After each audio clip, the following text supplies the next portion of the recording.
প্রিয় দর্শকবৃন্দ, আজকে আমরা আমাদের ক্লিনিকে উপস্থিত থেকে একটা বিশেষ ধরনের চিকিৎসার কথা আপনাদেরকে জানাতে চাই। সেই চিকিৎসার হচ্ছে আঁকাবাঁকা দাঁতের চিকিৎসা। কেউ একে বলেন ব্রেসেস, কেউ বলেন অর্থোডন্টিক ট্রিটমেন্ট। আমরা দীর্ঘদিন আগে বাংলাদেশে প্রথম দিককার দু একজন অর্থোডন্টিস্টের মধ্যে আমাদের ক্লিনিকে প্রথম এই অর্থোডন্টিক ফিক্সড অ্যাপ্লায়েন্সের প্রচলন হয়। ক্রমান্বয়ে এই fixed appliance, regular fixed appliance থেকে আসলো আধুনিকতম সেলফ লাইগেটিং বা ডেমন সিস্টেম, এরপরে আসলো ইনভিজিলাইন। ক্রমান্বয়ে কিন্তু উত্তরোত্তর আধুনিক থেকে আধুনিকতর চিকিৎসা শুরু হয়েছে। অনেকে আমার কাছে জানতে চান যে আমি তো এমন এক জায়গায় আছি যেখানে আমার পক্ষে ব্র্যাকেট পরে থাকা সম্ভব না, কারণ আমি প্রায় সংবাদ পড়ি।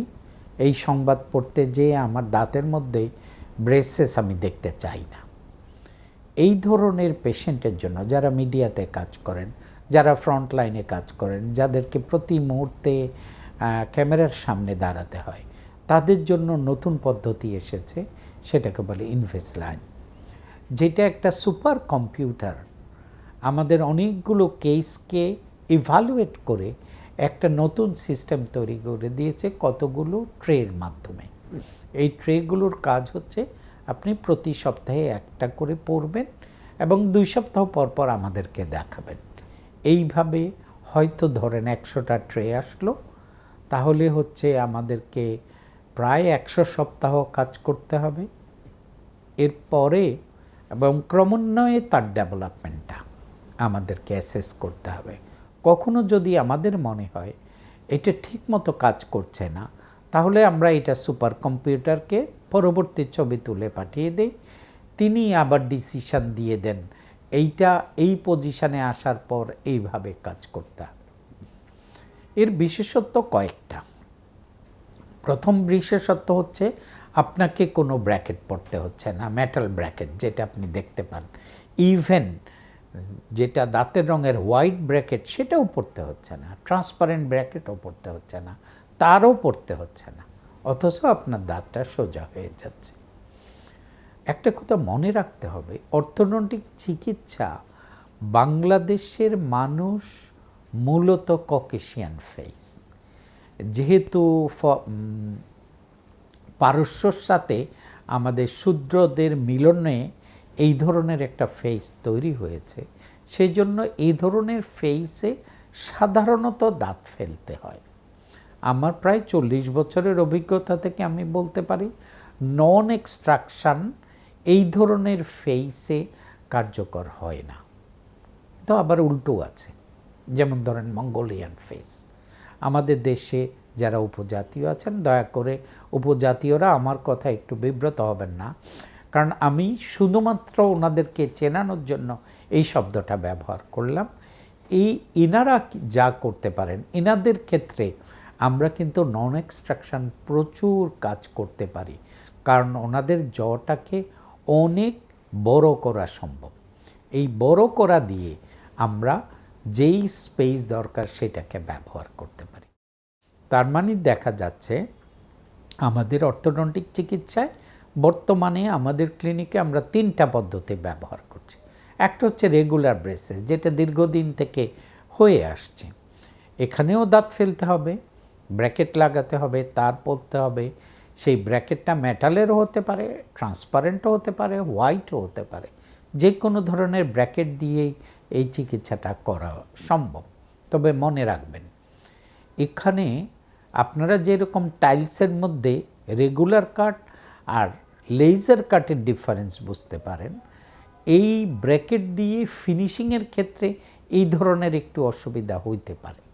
আবার অনেকে আছেন যারা এফোর্ড করতে পারেন না, তাদের ক্ষেত্রে আমি বলবো যে আপনারা চাইনিজ ব্র্যাকেট দিয়ে এই কাজটা করতে পারেন, তাতে কষ্টও কমবে, আপনার চিকিৎসাটাও হবে। তবে 19-20 ডিফারেন্স হয়তো হবে। এরপরে আসছে তার চেয়ে আধুনিকতম চিকিৎসা, যেটাকে বলা হয় সেলফ লাইগেটিং ব্র্যাকেট। সেলফ লাইগেটিং ব্র্যাকেটটা মূলত আমাদের দেশে পপুলারাইজ করেছেন ওরামকো কোম্পানির ডায়মন্ড সিস্টেম। এই ডায়মন্ড সিস্টেমটা কি? একটা তার যখন আপনি কোনো প্লাস্টিকের জিনিস ছাড়া ফিক্সড করে লাগাতে পারেন, এই ব্র্যাকেটগুলোর উপরে একটা কবজা আছে, যে কবজাটাকে খোলাও যায়, বন্ধ করা যায়। খুলে আপনি তারটা লাগিয়ে দিলেন, আবার কবজাটা যেই বন্ধ করে দিলেন, তারটা ওইটার সাথে ফিক্সড হয়ে গেল। আমাদের প্রিন্সিপালটা কি? প্রিন্সিপাল হচ্ছে আপনার যে তার, তাতে ফ্রিকশান যত কম হবে, মুভমেন্ট তত বেশি হবে। যেহেতু এইখানে কোনো রাবারের ফ্রিকশান বেশির একটা জিনিস ব্যবহার করা সম্ভব হচ্ছে না, সেই জন্য এখানে বলা হয় চিকিৎসাটা একটু তাড়াতাড়ি হয়। তার মানে সেলফ লাইগেটিং ব্র্যাকেটে চিকিৎসাটা একটু তাড়াতাড়ি হয় প্রচলিত ব্র্যাকেটের চেয়ে, এবং কষ্ট একটু বেশি এই তুলনায়, আগের পুরনো পদ্ধতির তুলনায়। এরপরে সেলফ লাইগেটিং ব্র্যাকেটের পরে আধুনিকতম ভার্সান হচ্ছে ইনভিসালাইন বা ট্রান্সপারেন্ট ট্রে, যার কথা আমরা শুরুতেই বলেছি। তার মানে এই 3 পদ্ধতির মধ্যে আমরা এই জিনিসটা করতে পারি। প্রায়শই আমাকে পেশেন্টরা কোশ্চেন করেন, আমার বয়স 5 বছর, আমি কি ব্রেসেস করতে পারবো? আমার বয়স 20 বছর, আমি কি ব্রেসেস করতে পারবো? আমার বয়স 40 বছর, আমি কি ব্রেসেস করতে পারবো? যিনি শিশু তিনি করতে পারবেন কিনা, অ্যাডাল্ট তারা করতে পারবেন কিনা, যারা বয়স্ক তারা করতে পারবেন কিনা। মনে রাখবেন, ফিক্স ব্রেসেস বা ব্রেসেস সিস্টেম বা অর্থোডন্টিক চিকিৎসার কোনো বয়স নেই, যে কোনো বয়সে এটা করা যাবে। কিন্তু প্রশ্ন হচ্ছে কোন পদ্ধতিতে আমরা করছি। এটা কি অ্যাডাল্ট অর্থোডন্টিক পদ্ধতিতে করছি, রেগুলার পদ্ধতিতে করছি, না চিলড্রেনদের জন্য যেটা ব্যবহার করায় ফাংশনাল অ্যাপ্লায়েন্স, বা কেউ কেউ বলতে চান মায়ো ফাংশনাল অ্যাপ্লায়েন্স বা মায়ো ব্রেসেস, এর মাধ্যমে করছি। যেই পদ্ধতিতে যেই বয়সে আসবেন সেই বয়সে চিকিৎসা। কোনো চিকিৎসা, স্পেশালি যাদের নিচের পাটি বাইরে থাকে, উপরের পাটি ভেতরে থাকে, এই ধরনের পেশেন্টকে যদি অল্প বয়সে চিকিৎসা করা যায়, অথবা যাদের দাঁত অনেক উঁচু, নিচের পাটি অনেক ভেতরে, উপরের পাটি অনেক বাইরে, এই ধরনের ক্ষেত্রে আপনি যদি অল্প বয়সে এই চিকিৎসাটা শুরু করেন, তাহলে যে লাভটা হবে, আপনি প্রথমে ফাউন্ডেশনে চেঞ্জ করতে পারবেন, তারপর দাঁতকে নিচু করতে পারবেন। এতে স্টেবিলিটিটা বা স্থিরতা বা চিকিৎসার পর রিল্যাপস হওয়া বা নষ্ট হওয়ার চান্স অনেকাংশেই কমে যায়। অনেকে আমাকে বলেন যে আমি তো ব্রেসেস করেছি, কিন্তু আমার দাঁত তো আবার ফাঁকা হয়ে গেল। আমি তাদের জন্য বলি, মনে রাখবেন আপনি কোন বয়সে ব্রেসেস করেছেন। এক সময় ছিল, আমরা যখন পড়াশোনা করেছি তখন বলা হয়তো ছেলেদের ক্ষেত্রে 15 বছর, মেয়েদের ক্ষেত্রে 14 বছরে গ্রোথ কমপ্লিট হয়ে যায়। আসলে এখন প্রমাণিত হয়েছে এই বয়সে আসলে গ্রোথ শেষ হয় না। গ্রোথ শেষ হয়, এখন যে ধারণা তাতে বলা হচ্ছে ছেলেদের ক্ষেত্রে 26 বা মাফ করবেন, মেয়েদের ক্ষেত্রে 26 বা 27 বছর, আর ছেলেদের ক্ষেত্রে এই বয়সটা প্রায় 30। যদি এরকম হয়ে থাকে, আপনি মনে করেন ব্রেসেস শুরু করলেন 18 বছরে, আপনি ব্রেসেস শেষ করলেন 20 বছর বয়সে, 20 বছর থেকে 30 বছর, 10 বছর সময় কিন্তু আপনার গ্রোথ আছে। অথচ আপনি চান যে দাঁতটা 22 বছর বয়সে যেই অবস্থায় আছে এই অবস্থায় ধরে রাখতে, তাহলে আপনাকে রিটেইনার পড়তে হবে। Retainer is a must. Minimum of 5 years, maximum of growth period, এই কথাটা মনে রাখতে হবে। যতদিন শরীরের গ্রোথ থাকবে ততদিন আপনাকে রিটেইনার পড়তে হবে। যদি রিটেইনার না পড়েন, তাহলে দাঁত আবার উল্টাপাল্টা বা আঁকা বাঁকা হবে, সেটাই স্বাভাবিক। এই কথাটা মনে রাখবেন। আরেকটা কথা অনেকে ভাবেন, যদি আমি অল্প বয়সে চিকিৎসাটা করি, মনে করেন 4 বছর, আমার ছেলে মেয়ের 4-5 বছরে আমি ফাংশনাল অ্যাপ্লায়েন্স করলাম, এতে কিন্তু ফাউন্ডেশন চেঞ্জ হয়। আপনি সিগনিফিক্যান্ট ডেভেলপমেন্ট নাও পেতে পারেন, কিন্তু এইটুকু পেয়ে গেলেন যে আপনি তার বিল্ডিংয়ের ফাউন্ডেশন, যা কি দেখা যায়? বিল্ডিংয়ের ফাউন্ডেশন কি দেখা যায়? দেখা যায় না, কিন্তু অনুভব করা যায়। চিকিৎসা করার পর রিল্যাপস দেখে আপনি অনুভব করতে পারবেন। সেই জন্য অনেকেই বলেন দুধের দাঁত তো পড়ে যাবে, স্থায়ী দাঁত উঠবে, তখন না হয় ব্রেসেস করি। আমি বলি কোনো আপত্তি করি না, কিন্তু আপনার যদি অল্প বয়সে ফাংশনাল অ্যাপ্লায়েন্স করে নেন, তাতে যখন বয়স বেড়ে যাবে তখন গ্রোথটাকে কাজে লাগিয়ে আমরা অল্প বয়সে যেই চেঞ্জটাকে করলাম সেই চেঞ্জটা কিন্তু স্ট্যাবিলিটিতে রূপান্তর হবে। তার মানে আপনার রিল্যাপসের টেন্ডেন্সি অনেকাংশেই কমে যাবে। সেজন্য চিকিৎসা অল্প বয়সে শুরু করা বেস্ট। সেই জন্য এজ আর্লি এজ 4 ইয়ার্সে আমরা ফাংশনাল অ্যাপ্লায়েন্স শুরু করতে পারি। আপনি দয়া করে নিয়মিতভাবে, জেনারেল ডেন্টিস্ট অনেকে সব কথা অর্থোডন্টিকের বিষয় জানেন, এটা তাদের দুর্বলতা বলবো না। Orthodontic is a super speciality. এই সুপার স্পেশালিটি যদি বেসিক ডেন্টিস্টরা না জানেন, এটাতে দোষের কিছু নাই। ওনারা জেনারেল ডেন্টিস্ট, ওনাদেরকে হয়তো আরও আপগ্রেড হতে হবে অর্থোডন্টিস্ট হওয়ার জন্য। সুতরাং তারা অর্থোডন্টিকের খুঁটিনাটি সব কিছু জানবেন, এটা স্বাভাবিক নয়, তবে অনেকেই জানেন। তাদেরকে নিয়মিত দেখাবেন, অর্থোডন্টিস্টকে নিয়মিত দেখাবেন আপনার বাচ্চাকে, যাতে আপনি প্রপার অ্যাডভাইসটা পেতে পারেন। এরপরে আসছি অর্থোডন্টিকের সিচুয়েশানটা কি আমাদের দেশে। আপনি জানেন আমেরিকা বা যুক্তরাজ্য এসব দেশে একটা জেনারেলাইজড হেলথ সার্ভে করা থাকে। সেখানে দেখা গেছে 10টা বাচ্চার মধ্যে 7 থেকে 8টা বাচ্চার এই ব্রেসেস চিকিৎসা প্রয়োজন হয় এবং তারা তা করেও থাকে। স্ক্যান্ডিনেভিয়ানরা এই ব্রেসেস করার জন্য বাচ্চাকে বা পরিবারকে কিছু অর্থ দিয়েও থাকেন। তাদের ধারণা হলো যে সকল বাচ্চা ব্রেসেস করে পরবর্তী জীবনে তাদের দাঁতের প্রবলেম অনেক কমে যায়। যদি এই সিচুয়েশান হয় তাহলে আপনি ভাবেন কীরকম দরকার। আপনার আশেপাশে অলমোস্ট সবারই দরকার, 10 জনে 8 জন, সংখ্যাটা কিন্তু প্রচুর। যদি আমাদের দেশে এখন বলে থাকে 20 কোটি লোক আছে, তার মানে 16 কোটির লোকের অর্থোডন্টিক প্রবলেম আছে। তাহলে এই 16 কোটির চিকিৎসা করতে হবে এই অল্প কয়েকজন অর্থোডন্টিস্টকে। এটা গেল জেনারেল সিচুয়েশন। আরেকটা বিষয় বলতে চাই, আমি যখন পাশ করি এবং প্রথম শিক্ষক হই 88 সালে, তখন থেকে 92 সাল পর্যন্ত 4 বছরে আমি 512টা কেসের উপর একটা স্টাডি করি। সেটা অরিজিনাল আর্টিকেল হিসাবে ইম্প্যাক্ট ফ্যাক্টর অনেক ভালো ভালো জার্নালেও প্রকাশিত হয়েছে। সেখানে দেখা যাচ্ছে বাংলাদেশের সিচুয়েশানটা কিন্তু অলমোস্ট আমেরিকা বা ইংল্যান্ডের মতো। সেই সব দেশে যেই হারে বাচ্চাদের অর্থোডন্টিক প্রবলেম আছে, আমাদের দেশেও একই অবস্থা আছে। আর আমরা ক্রমান্বয়ে সভ্যতার উপরের দিকে যাচ্ছি, সেই অর্থে অর্থনৈতিকভাবে। আমি অসভ্য এখন আমরা আছি এটা বলবো না, আমি বলবো আমাদের এখন অর্থনৈতিক অবস্থা ক্রমান্বয়ে ভালো হচ্ছে। এই যতই ভালো হবে ততই হবে কি আমাদের বাচ্চারা ফাস্টফুডে অভ্যস্ত হবে, মানে নরম খাবারে অভ্যস্ত হবে।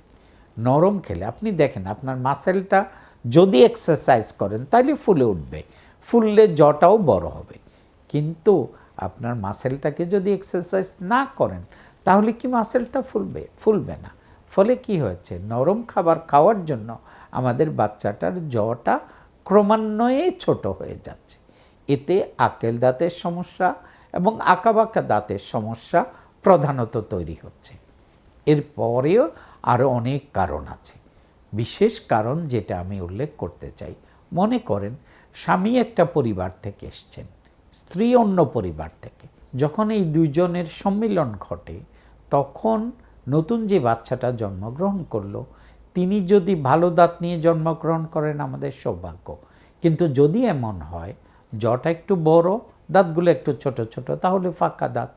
আবার উল্টো, যখন জটা একটু ছোট, দাঁতগুলো একটু বড় বড়, তখন দেখা যাবে একটার উপর আরেকটা দাঁত উঠে গেছে। এই একটার উপর আরেকটা দাঁত যে উঠল, এইটাই ক্রাউডিং। এইভাবে একটা প্রবলেম তৈরি হয়। আরেকটা বিষয় আছে, সেটা হচ্ছে অভ্যাস। যেমন কেউ কেউ আছেন আঙ্গুল চোষার অভ্যাস, এটা যদি 4 বছরের মধ্যে চলে যায় তাহলে কোনো ক্ষতি করতে পারে না, কিন্তু 4 বছরের পরে একদিনও যদি আঙ্গুল চষে তাহলে দেখা যাবে ক্রমান্বয়ে উপরের পাটির দাঁত উঁচু হয়ে যায়, নিচের পাটির দাঁত নিচু হয়ে যায়। তাহলে আপনার সত্যিকার অর্থে একটা ম্যালঅক্লুশন নিয়ে বাচ্চাটা বড় হচ্ছে। এটা গেল একটা দিক। আরেকটা দিক হচ্ছে আমাদের কন্ট্রোলের বাইরে হচ্ছে জিহ্বাটা। যতই আমাদের গ্রোথ হবে ততই এই জিহ্বাটা নিচের দিকে নেমে যাওয়ার কথা। এখন কোনো কারণে আপনার বাচ্চার টনসিলাইটিস আছে, এডিনয়েডস আছে, তাহলে তো সে ভালো করে শ্বাস নিতে পারবে না। ফলে কি হবে, সে সব সময় চাইবে জিহ্বাটাকে সামনে নিয়ে শ্বাস নিতে। টনসিলাইটিস, এডিনয়েডস হচ্ছে অন্যতম প্রধান কারণ আমাদের জ্বরটাতে ম্যালঅক্লুশন তৈরি করার জন্য। আরেকটা বিষয় আছে, সেটা হচ্ছে থাম্ব সাকিং, যেটার কথা আমরা ইতিমধ্যে বলেছি। তার মানে thumb sucking, tongue thrust, lip sucking, এগুলো হচ্ছে ইম্পর্টেন্ট কারণ, যে কারণে অর্থোডন্টিক প্রবলেম বা ম্যালঅক্লুশন ডেভেলপ করতে পারে। জেনেটিক কারণ তো আমরা উল্লেখ করেছি। এনভায়রনমেন্টাল কারণের মধ্যে আরেকটা বিশেষ দিক আমাদেরকে খেয়াল করতে হবে, সেটা হচ্ছে আমাদের বাচ্চারা ঠিকমতো দাঁত ব্রাশ করছে কিনা। এখন এই বিষয়ে একটা কথা বলা ভালো। যখন শিশুটা জন্মগ্রহণ করলো সেদিন থেকেই কিন্তু দাঁতের পরিচর্যা শুরু হয়। এটা অনেক মারা জানেন না। ফলে কি করেন, ঘুমের মধ্যে তাদেরকে ফিডার দেন, যখন তখন ফিডার দেন, এবং এই ফিডার খাওয়ার পরে মুখ পরিষ্কার করা। আপনি যদি খাবার খান, মুখটা যদি পরিষ্কার না করেন তাহলে আপনার কি সিচুয়েশান হবে। আপনি দেখবেন আমাদের দেশে অধিকাংশ বাচ্চার জিহ্বাটা সাদা হয়ে থাকে, পুরো মুখের মধ্যে দুধ লেগে থাকে। এই যখন অবস্থা, তখন সেখানে যে দাঁতটা জন্ম নিবে সেইটাই নষ্ট হয়ে যাবে। সুতরাং আমাদের অ্যাডভাইস হচ্ছে, মনে রাখেন প্রথম দিন আপনি দুধ খাওয়ালেন, সাথে ব্রেস্ট মিল্ক হোক না, কোনো অসুবিধা নাই। ব্রেস্ট মিল্ক কিন্তু নর্মাল মিল্কের চেয়ে অনেক বেশি মিষ্টি। তাহলে এই ধরনের মিষ্টি মিল্ক খাওয়ার পরপরই মুখটাকে প্রথমে পানি খাওয়াতে হবে, তারপর মুখটাকে মুছে দিতে হবে। এই কাজটা যদি আপনি না করেন তাহলে কি হয়, অথবা আরেকটু বড় হলে যখন তার ব্রাশ করার কথা নিয়মিত 2 বার, কারণ আমাদের দেশে কোনো পেস্ট নাই যেটা 12 ঘন্টার বেশি কাজ করে, তাহলে প্রতিদিন 2 বার ব্রাশ করতে হবে। যদি উনি ব্রাশ 2 বার না করেন তাহলে কি হয়, তাহলে হয় যে তিনি এই জায়গাটা অপরিষ্কার থাকছে, ফলে দাঁতে ক্যাভিটি হচ্ছে। আর যখনই ক্যাভিটি হচ্ছে, কোনো দাঁত ফেলে দিতে হচ্ছে, তখন দেখা যাবে ম্যালঅক্লুশন নতুনভাবে তৈরি হয়ে যাচ্ছে। আপনার ম্যালঅক্লুশন নাই, কিন্তু এই আর্লি দাঁতটা ফেলে দেওয়ার জন্য ম্যালঅক্লুশন তৈরি হয়েছে, অথবা ক্যারিজ হয়েছে, ক্যারিজের জন্য আপনাকে বারবার ডেন্টিস্টের কাছে যেতে হচ্ছে, অথবা আপনি মনে করছেন যে দুধের দাঁত, এর আর আবার প্রয়োজন কি, অতএব প্রবলেম হলো, অতএব এই দাঁতটা ফেলে দেই, জোর করে নিয়ে যান। আপনি এই বাচ্চার দাঁত ফেলে দেন, এই দুধের দাঁত আবার স্থায়ী দাঁত উঠবে। কিন্তু দুধের দাঁত পড়ার পরে স্থায়ী দাঁত ওঠার ক্ষেত্রে যে সময়টা লাগছে, এই সময়টার মধ্যে পাশের দাঁত এসে সেই জায়গাটা দখল করে ফেলে, তখন আঁকাবাঁকা দাঁতের তৈরি হয়। তার মানে third environmental cause is early extraction অথবা আর্লি ইনফেকশন অফ টিথ। এই কারণে তাতে প্রবলেম হয়। মনে রাখবেন, শরীরের অন্য অন্য অংশের সাথে আমাদের এই অংশটাও অনেক বেশি ইম্পর্টেন্ট, এই কথাটা মনে রাখতে হবে। টনসিলাইটিস, এডিনয়েডস থাকলে আপনি ম্যালঅক্লুশন তৈরি করবেন। টনসিলাইটিস অ্যাডেনয়েডস ছাড়া আমি যে কারণগুলোর কথা বললাম, থামসাং আঙ্গুল চোষা, thumb sucking, tongue thrust, lip sucking, lip biting, nail biting, এইসবগুলো কারণে দেখা যায় যে ম্যালঅক্লুশন তৈরি হয়।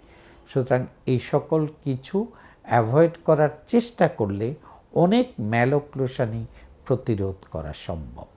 সুতরাং ম্যালঅক্লুশন প্রতিরোধ করুন, সুস্থ থাকুন। মনে রাখবেন, আমাদের দেশে হাজার হাজার ইয়াং মেয়েরা এই দাঁত উঁচু থাকার জন্য, দাঁত ফাঁকা ফাঁকা থাকার জন্য বিয়ের পরে শ্বশুরবাড়িতে নানা ধরনের কথার সম্মুখীন হন। ইভেন শ্বশুরবাড়ি না, বাপের বাড়িতেও আত্মীয় স্বজনের নানা ধরনের কটু কথার সম্মুখীন হন। সামাজিকভাবে এই সকল বিষয়কে আমাদের প্রত্যেকের অ্যাড্রেস করা দরকার, দরকার প্রতিরোধ করার, দরকার প্রতিবাদ করার, পাশাপাশি যদি সম্ভব হয় তাহলে চিকিৎসা নেয়ার। আসুন সবাই মিলে এই চিকিৎসা নেই এবং সুস্থ থাকি।